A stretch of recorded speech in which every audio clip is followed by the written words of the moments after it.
ರಾಮಲಲ್ಲಾನ ಪ್ರಾಣ ಪ್ರತಿಷ್ಠಾಪನಾ ಕಾರ್ಯಕ್ರಮಕ್ಕೆ ರಾಷ್ಟ್ರಪತಿಗಳಿಗೆ ಆಹ್ವಾನ. ಪ್ರಧಾನಿ ಮೋದಿಯನ್ನ ಹಾಡಿ ಹೊಗಳಿದ ಬಿಜೆಪಿ ಭೀಷ್ಮ ಅಡ್ವಾಣಿ. ಪತಿಯೊಂದಿಗೆ ಪತ್ನಿ ಲೈಂಗಿಕ ಸಂಬಂಧ ನಿರಾಕರಿಸುವಂತಿಲ್ಲ. ಮಧ್ಯಪ್ರದೇಶ ಹೈಕೋರ್ಟ್ ಮಹತ್ವದ ತೀರ್ಪು. ಇದೆಲ್ಲವನ್ನು ನೋಡೋಣ ದೇಶ ವಿದೇಶ ನ್ಯೂಸ್ ಟಾಪ್ 9 ನಲ್ಲಿ. ಜನವರಿ 22ರಂದು ಅಯೋಧ್ಯೆಯಲ್ಲಿ ರಾಮಲಲ್ಲಾ ಮೂರ್ತಿ ಪ್ರಾಣ ಪ್ರತಿಷ್ಠಾಪನಾ ಕಾರ್ಯಕ್ರಮಕ್ಕೆ ರಾಷ್ಟ್ರಪತಿ ದ್ರೌಪದಿ ಮುರ್ಮು ಅವರನ್ನ ಆಹ್ವಾನಿಸಲಾಗಿದೆ. ರಾಮಮಂದಿರ ನಿರ್ಮಾಣ ಸಮಿತಿ ಅಧ್ಯಕ್ಷ ನೃಪೇಂದ್ರ ಮಿಶ್ರಾ, ವಿಶ್ವ ಹಿಂದೂ ಪರಿಷತ್ನ ಅಂತಾರಾಷ್ಟ್ರೀಯ ಕಾರ್ಯಾಧ್ಯಕ್ಷ ಅಲೋಕ್ ಕುಮಾರ್, ಆರ್ಎಸ್ಎಸ್ ಮುಖಂಡ ರಾಮಲಲ್ಲಾ ಅವರು ನಿನ್ನೆ ರಾಷ್ಟ್ರಪತಿ ದ್ರೌಪದಿ ಮುರ್ಮು ಅವರನ್ನ ಭೇಟಿಯಾಗಿ ಆಹ್ವಾನ ನೀಡಿದ್ರು.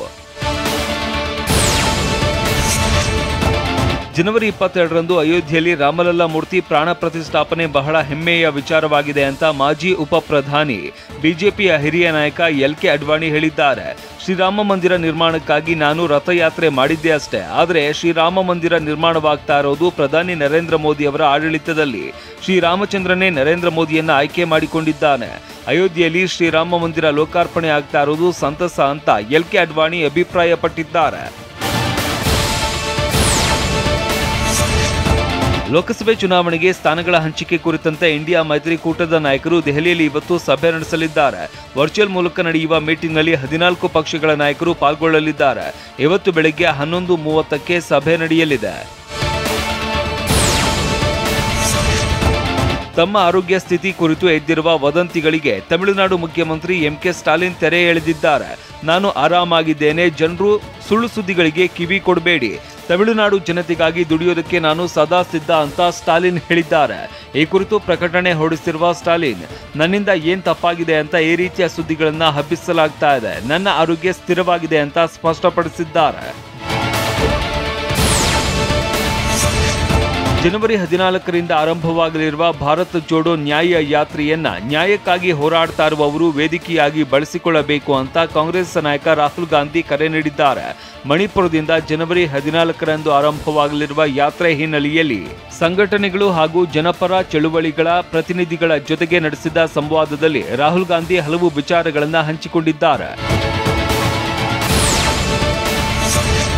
ಪತಿಯೊಂದಿಗೆ ಪತ್ನಿ ಲೈಂಗಿಕ ಸಂಬಂಧವನ್ನ ನಿರಾಕರಿಸುವಂತಿಲ್ಲ. ಇದು ಮಾನಸಿಕ ಕ್ರೌರ್ಯಕ್ಕೆ ಸಮನಾಗಿದ್ದು, ಇದೇ ಆಧಾರದ ಮೇಲೆ ಪತಿ ವಿಚ್ಛೇದನ ಪಡೆಯುವುದಕ್ಕೆ ಅರ್ಹನಾಗಿರುತ್ತಾನೆ ಅಂತ ಮಧ್ಯಪ್ರದೇಶ ಹೈಕೋರ್ಟ್ ಹೇಳಿದೆ. ನ್ಯಾಯಮೂರ್ತಿಗಳಾದ ಶೀಲ್ನಾಗ್ ಮತ್ತು ವಿನಯ್ ಸರಾಫ್ ಅವರಿದ್ದ ಪೀಠವು ಈ ಪ್ರಕರಣದಲ್ಲಿ ಭೋಪಾಲ್ ಕೌಟುಂಬಿಕ ನ್ಯಾಯಾಲಯವು ನೀಡಿದ್ದ ತೀರ್ಪನ್ನ ತಿರಸ್ಕರಿಸಿದೆ. ಅರ್ಜಿದಾರನಿಗೆ ವಿಚ್ಛೇದನ ಪಡೆಯುವುದಕ್ಕೆ ಅವಕಾಶ ಕಲ್ಪಿಸಿದೆ.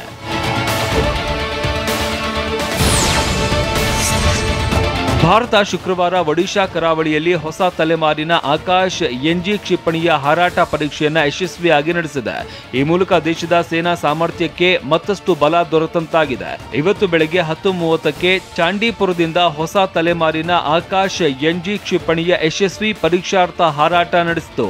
ಅತ್ಯಂತ ಕಡಿಮೆ ಎತ್ತರದಲ್ಲಿ ಹೆಚ್ಚಿನ ವೇಗದ ಮಾನವರಹಿತ ಹಾರಾಟ ಪರೀಕ್ಷೆಯನ್ನು ನಡೆಸಲಾಯಿತು.